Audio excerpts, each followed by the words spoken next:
इसे समझना बहुत मुश्किल है। हम कुरान चलाने के नित नए वाकयात सुनते रहते हैं। कोई भी कुरान उठाता है और उसे पुलिस वालों की प्रोटेक्शन में आग लगा देता है। कुछ दिन बाद वो फिर यही हरकत करते हैं। मैं इन लोगों की ज़हनियत को समझना चाहता हूँ।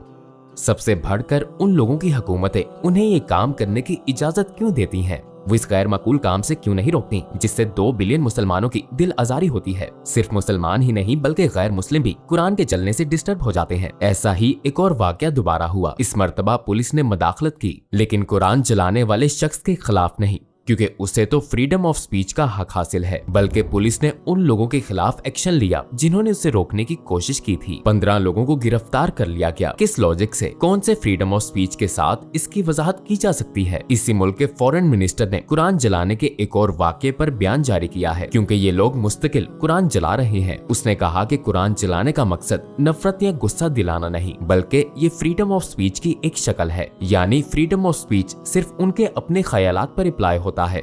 उनके नजदीक दूसरों के ख्यालात को फ्रीडम ऑफ स्पीच यानी आजादी इजहार हासिल नहीं। तो आखिर इसका मकसद क्या है? क्या ये मुसलमानों को गमो गुस्सा दिलाने के लिए है या लोगों को बगावत पर उकसाने के लिए? ये 37 साल टीनेजर या इमेच्योर लड़का क्या कर रहा है? उस माहौल में क्या होगा जहाँ कुरान जल रहा हो? क्या मुसलमान ये सोचेंगे कि ओ कुरान पाक जल गया, अल्लाह का मौजज़ा कैसे जल सकता है? मैं बहुत मायूस हुआ हूँ। क्या इस्लाम में ही कोई खामी है? क्या मुसलमान अपने मजहब के मुतालिक शक में पड़ जाएंगे? हमारे अकीदे में ऐसी कोई सोच नहीं कि अगर कुरान को आग लगा दी जाए तो वो जलेगा नहीं, कोई मौजज़ा हो जाएगा। तसव्वुर करें कि आप नॉर्मल पेपर जलाने की कोशिश कर रहे हैं, वो सब जल जाते हैं, लेकिन जब कुरान जलाना चाहते हैं तो वो नहीं जलता। ये चीज मुमकिन नहीं है, क्योंकि ये इम्तिहान की दुनिया है। जो लोग शैतान के रास्ते पर चलेंगे वो शैतानी काम करेंगे और आखिरकार उनके अमाल का नतीजा मिलेगा, लेकिन इस दुनिया में नहीं। जब ये कुरान जलाने वाला शख्स आखिरत का मजा चखेगा तब देख लेगा कि वहाँ कुरान नहीं, वो खुद जल रहा है। मेरे भाइयों, लोग लड़ाई, पुरतशद्दुद कामों, चीजें जलाने का रुझान कब रखते हैं? उस वक्त जब वो मुखालिफ ख्यालात का जवाब अकली तौर पर नहीं दे पाते। ये है उनकी ज़हनियत, ये है उनकी नफ्सियात। आपने शायद इस कुरान जलाने वाले 37 साल टीनेजर को देखा हो। वो सिगरेट का कश लगाता है और कुरान जलाता है। वो तवज्जो और बच्चे जैसी केयर चाहता है। वो अपने इर्द गिर्द मौजूद लोगों की तवज्जो हासिल करना चाहता है। अरे बेटा, तुम इस तरह इस्लाम को खत्म करने की कोशिश क्यों कर रहे हो? तुम इसे अकली तौर पर शिकस्त देने की कोशिश क्यों नहीं करते? हाइड पार्क में स्पीकर्स कॉर्नर जैसी किसी जगह जाओ, वो पार्क जहां मुसलमान अकली तौर पर एंटी इस्लामिक ख्यालात को रद्द करते हैं और इस इलाके पर गालिब हैं। अपनी दलीलें पेश करो कि तुम्हारे ख्याल में इस्लाम गलत है। तुम्हें अपने साथ 15 पुलिस वाले ले जाने की जरूरत नहीं, कोई तुम्हें नहीं मारेगा। कम ऑन बेटा, तुम कुरान जलाकर बच्चों जैसी हरकतें क्यों कर रहे हो? क्या तुम एक टीनेजर हो? क्या तुम एक 9 साल के लड़के हो जिसे नहीं पता कि क्या करना है? बच्चों जैसी हरकतें करने की बजाय तुम नजरियाती तौर पर इस्लाम को खत्म करने की कोशिश क्यों नहीं करते? इसे खत्म करने की कोशिश करो अगर तुम में दम है। मसलन तुम्हें दलीलों और सबूतों से ये वाज़े करना होगा कि अल्लाह का वजूद नहीं है, लेकिन चूंकि ऐसा कोई सबूत नहीं है लिहाजा तुम अकली तौर पर नहीं जीत सकते और बच्चों जैसी हरकतें करने लगते हो। असल में टीनेजर जैसे लोग दूसरों के रिएक्शन और तवज्जो के भूखे होते हैं। ऐसे ही किसी शख्स के बारे में एक स्टोरी है। शोहरत का भूखा कोई शख्स मस्जिद में पेशाब करता है और फिर हर कोई उसके बारे में बुरी बातें करने लगता है। चूंकि वो शोहरत का भूखा इंसान है लिहाजा वो इससे खुश होता है, चाहे शोहरत बुरी क्यों ना हो। ये टीनेजर भी लोगों के खुद पर हमलों और तौहीन से खुशी पाता है।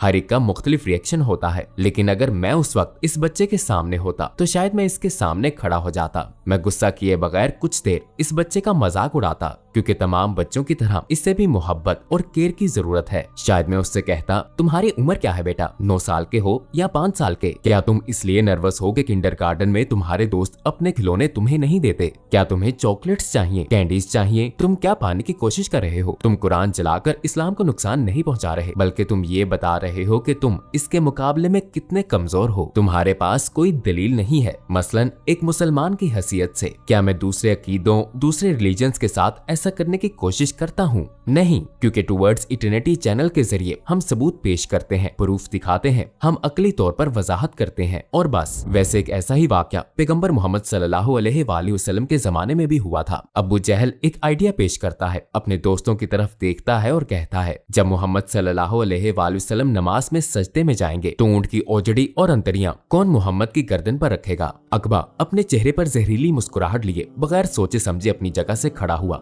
उसने बदबूदार अंतड़ियां उठाई जो एक दिन से अरब की सख्त धूप में पड़ी थीं। सोचे कि इसमें से कैसी बदबू आ रही होगी। जब पैगंबर सल्लल्लाहु अलैहि वसल्लम सजदे में गए तो अकबा ने वो अंतड़ियां पैगंबर सल्लल्लाहु अलैहि वसल्लम की गर्दन पर डाल दी। ऊंट की गलाजत और खून में दबकर हजूर सल्लल्लाहु अलैहि वसल्लम का दम घुटने लगा। कुरैश के ये जालिम पैगंबर सल्लल्लाहु अलैहि वसल्लम को देखकर कहकहे लगाने लगे। दूर से छोटी फातिमा रजी अल्लाह अन्हा ने ये सब देखा और दौड़कर अपने बाबा के पास आई। वो अपने छोटे छोटे हाथों से रसूल सल्लल्लाहु अलैहि वसल्लम के ऊपर से ऊंट की अंतड़ियां हटाती और रोती जा रही थी। तो पैगंबर सल्लल्लाहु अलैहि वसल्लम इस मौके पर क्या करते हैं? वो अपनी नमाज जारी रखते हैं। देखा आपने, अल्लाह के लिए इखलास। नमाज खत्म करने के बाद आप सल्लल्लाहु अलैहि वसल्लम जमीन से उठे और इन जालिमों के सामने खड़े होकर हाथ उठाए और कहा, ए अल्लाह, कुरैश के लोगों को बर्बाद कर।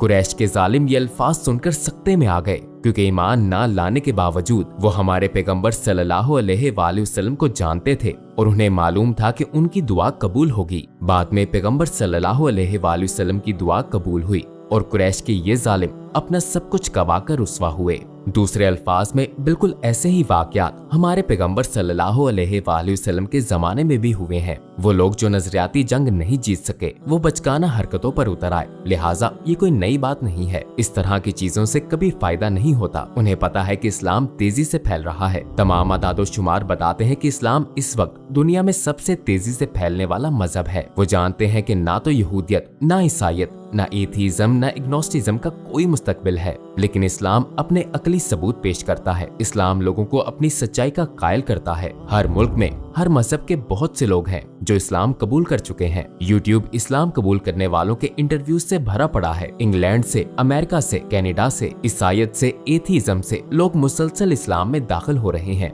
वो अपने मुसलमान होने की अकली वजूहात शेयर करते हैं। कबूल इस्लाम की बेशुमार खूबसूरत कहानियां हैं। उनके बकौल शुरू में वो तासुब रखते थे, लेकिन जब उन्होंने कुरान पढ़ा तो उसने उन्हें अकली तौर पर कायल किया। हमने इस बारे में एक वीडियो इस्लाम का ना रुकने वाला फैलाव में तफसील से बात की है। मुख्तसर ये कि उनका मसला वाज़ेह है, इसलिए उन्होंने कुरान जलाया, लेकिन उन्हें समझ नहीं कि उनकी कोशिशें बेकार हैं। हमारा रब एक आयत में फरमाता है, ये लोग चाहते हैं कि अपने मुंह से अल्लाह के नूर को बुझा दें, हालांकि अल्लाह अपने नूर की तकमील करके रहेगा, चाहे काफिरों को ये बात कितनी बुरी लगे।